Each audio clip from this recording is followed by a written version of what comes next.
नमस्कार। दिल्ली का काठी जंक्शन रोल्स दैट रॉक अब आपके शहर मेरठ में पहली बार शास्त्री नगर सेक्टर 3 के योगी कमर्शियल कॉम्प्लेक्स में इस्कॉन मंदिर के ठीक सामने आ गया है। योगी सरकार का स्लोगन है, पढ़ेंगी बेटियां तो बढ़ेंगी बेटियां।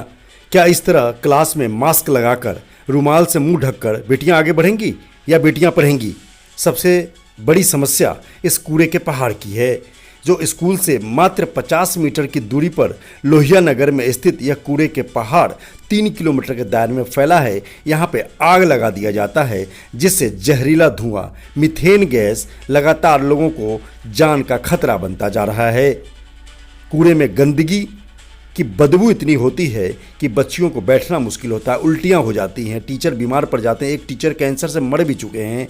तमाम गांव के 18 लोग कैंसर की चपेट में आ चुके हैं। हम बात कर रहे हैं हापुड़ रोड पर पंडित बक्सीराम स्मारक इंटर कॉलेज की, जो लोहिया नगर कूड़े घर से लैंडफिल साइड से कूड़े के पहाड़ से मात्र 25-50 मीटर की दूरी पर है। यहाँ की बेटियाँ क्लास में इस तरह नाक पर रुमाल रख के बैठती हैं। क्या ये पढ़ाई करेंगी और क्या यह खाना खाएंगी? सवाल यह है कि योगी सरकार, मोदी सरकार का स्लोगन है, पढ़ेंगी बेटियां तो बढ़ेंगी बेटियां। क्या इस तरह बेटियां पढ़ेंगी? क्या इस तरह बढ़ पाएंगी नाक पर रुमाल रखकर? और बेटियों की सुनवाई डीएम स्तर पर, नगर आयुक्त स्तर पर, मेयर स्तर पर, विधायक स्तर पर, मंत्री के स्तर पर नहीं हो रही है।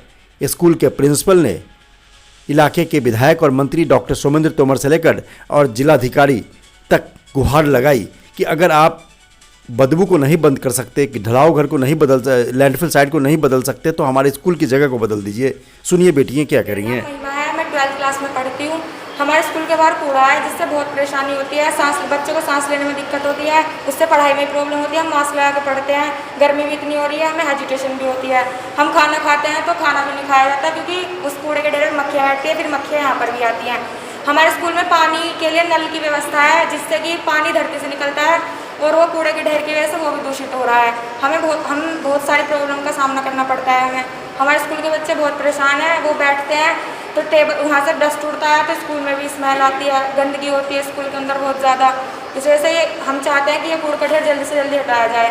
इसमें अगर गलती से भी आग लग जाती है तो बहुत सारा पोल्यूशन उड़ता है, जिससे आसपास के क्षेत्र में भी बहुत दिक्कत होती है। हमारे स्कूल को तो होती ही होती है। पहाड़ को लेकर मेरा नाम कशिश है और मैं कक्षा 10 में पढ़ती हूँ और मैं पंडित बक्सीदास स्मारक इंटर कॉलेज की विद्यार्थी हूँ। हमें इस कूड़े से बहुत ही ज़्यादा परेशानी हो रही है और सांस लेने में बहुत दिक्कत हो रही है, जैसे कि हमें खांसी और नज़ला। और डॉक्टर के पास जाते हैं तो ये बोलते हैं कि कूड़े की वजह से आपको ये सब बीमारियाँ हो रही हैं।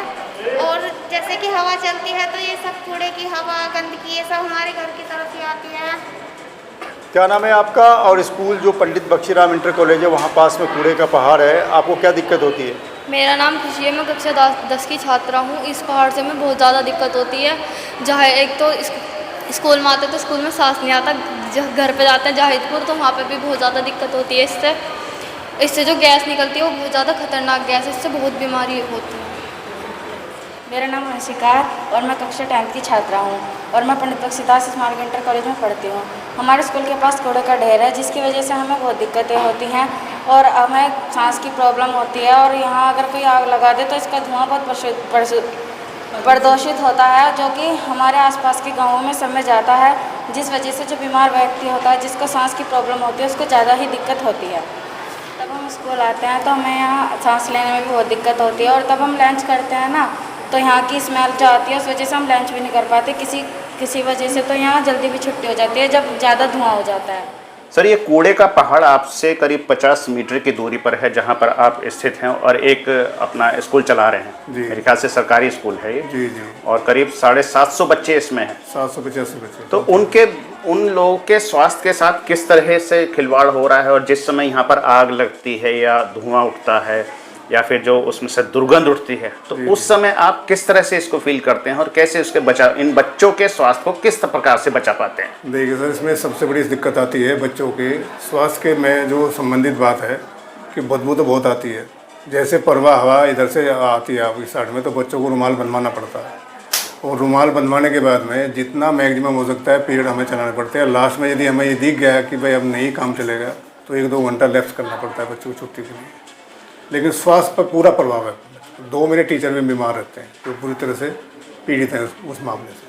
अच्छा, अभी करीब पिछले 15 दिन से इसमें कूड़े के पहाड़ में आग लगाई जा रही है, जी। तो उससे तो और ज़्यादा बुरी स्थिति हुई होगी। नहीं, बीच में बहुत ज़्यादा हुई, पूरा अंधेरा छा हुआ था पूरे इसमें इस क्षेत्र में, और बच्चों का भी दम घुट रहा था।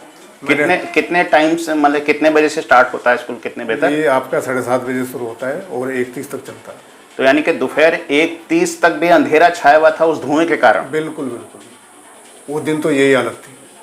तो आपने इन सारी समस्या को, चूंकि आप लंबे समय से इस चीज़ को फेस कर रहे हैं, जी। तो आपने क्या कदम उठाया? क्या आपने अधिकारियों के या जो भी इसके लिए जिम्मेदार है नगर निगम, उन लोगों से कोई कांटेक्ट किया? मैंने सबसे जो है जितना भी यहाँ जो है मौजूद है, आपका एसएसपी साहब हैं, डीएस साहब हैं, जेडी साहब हैं और डीएम साहब हैं, सबको प्रतिलिपि में भेजता था, भेज रहा हूँ और भेजता था जी। तो उस संबंध में कार्रवाई होती थी। लेकिन वो ये है कि यहाँ पूछ के चले गए। स्वास्थ्य का साहब डीएम साहब ने एक दिन यहाँ कैंप भी लगवाया था बच्चों के स्वास्थ्य के लिए, तो ये चीज़ तो हुई है, बाकी ये कूड़े का निस्तारण कोई नहीं हुआ। कितने साल से आप सफ़र कर रहे हैं? ये मान के चलिए मैं 15 अक्टूबर 2011 में मैंने ज्वाइनिंग की थी, उससे पहला का ये प्रकरण 2011 से? 11 से भी पहले का प्रकरण है। तो ये माना जाए कि आपकी लड़ाई 2011 से चल रही है? नहीं, मैं तो लड़ाई जो है 2013 के बाद है, जब मैं यहाँ पूरी तरह से प्रभावित हुआ जी। और दिन पे दिन क्योंकि ये स्थिति ज़्यादा खराब होती जा रही थी, तो तब हमने बैठ के ये संज्ञान में लिया था। डीएस साहब से हमने कहा, मैं डीएस साहब ये दिक्कत आती है, बच्चों को बहुत प्रॉब्लम है जी। तो उन्होंने एडीएम साहब के पास भेजा एक दिन मैंने, तो एडीएम साहब यहाँ आए तो मैंने कहा एडीएम साहब आप 1 कप चाय पी दीजिएगा, तो वो यहाँ से वापस ही चले गए। चाय नहीं पी उन्होंने? चाय नहीं पी। तो जब एसडीएम चाय नहीं पी पा रहे, तो आप लोग यहाँ पर उस समय लंच भी करते होंगे, बच्चे लंच करते होंगे, तो वो फिर किस तरह से? नहीं, समस्या तो दुख की रेट है, क्या करें। अब यहाँ से मैंने कहा है, अभी पीछे जो डीएम साहब थे दीपक मीणा जी, मैंने उनको ये कहा था सर हमारा स्कूल ही शिफ्ट करा दीजिए जी, यदि ये पहाड़ का जी, नहीं हो जी। पाता हो। तो इस तरह की मैंने एप्लीकेशन दी थी और एनजीटी में मेरी एप्लीकेशन लगी हुई है, और नगर आयुक्त को मैंने बार बार अवगत कराया। मैं बाई फेस मिला हूँ सर, बहुत समस्या है, लेकिन उसका समाधान मुझे जल्दी से दिखाई नहीं दे रहा। तो अब इसको जैसे आपने डीएम से आग्रह किया था कि इसको अगर कूड़े को, पहाड़ को नहीं हटा सकते तो स्कूल को ही हटा दीजिए, जी जी जी। तो उसमें कोई प्रगति हुई क्या? नहीं, उसके संबंध में कोई प्रगति नहीं, बस केवल डीएम साहब ने एक कैंप लगाया था, इनसे पहले वाले ने दीपक मीणा जी थे जी। और जब ये आए नए डीएम साहब, मैंने ये अर्जी इनके यहाँ भी लगाई थी विद्यालय की तरफ से जी, कि हम पूरी तरह से यहाँ प्रभावित है, और हवा तो बहुत ज़्यादा दूषित है, पानी आपका 100 फीट का तो बिल्कुल ख़राब हो गया है यहाँ पे।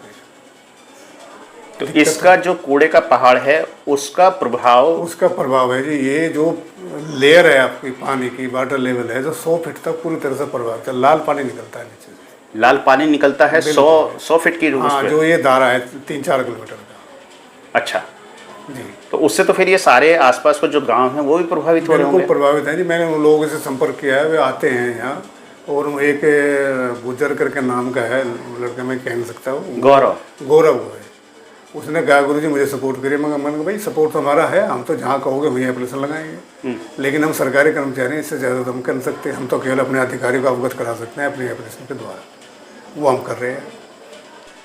नमस्कार, दिल्ली का काठी जंक्शन रोल्स दैट रॉक अब आपके शहर मेरठ में पहली बार शास्त्री नगर सेक्टर 3 के योगी कमर्शियल कॉम्प्लेक्स में इस्कॉन मंदिर के ठीक सामने आ गया है, जो आपको काठी रोल्स का बड़ा प्लेटफॉर्म उपलब्ध कराएगा। यहाँ पर कई प्रकार के काठी रोल्स उपलब्ध हैं, जैसे आलू रोल, पनीर रोल, सोया चाप रोल, वेजिटेबल रोल, सोया कुरकुरे रोल, पनीर टिक्का रोल, सोया मलाई रोल और भी कई प्रकार के रोल्स उपलब्ध हैं। स्वाद में उम्दा, बेहतर एम्बियंस और टेस्ट व क्वालिटी में लाजवाब व किफायती रेट्स के साथ आपके पास आ गया है काठी जंक्शन। काठी लवर्स के लिए काठी जंक्शन में काठी रोल मात्र 49 रुपए से स्टार्ट हैं। तो अगर खाना है कुछ खास तो पहुंच जाइए काठी जंक्शन के पास। धन्यवाद।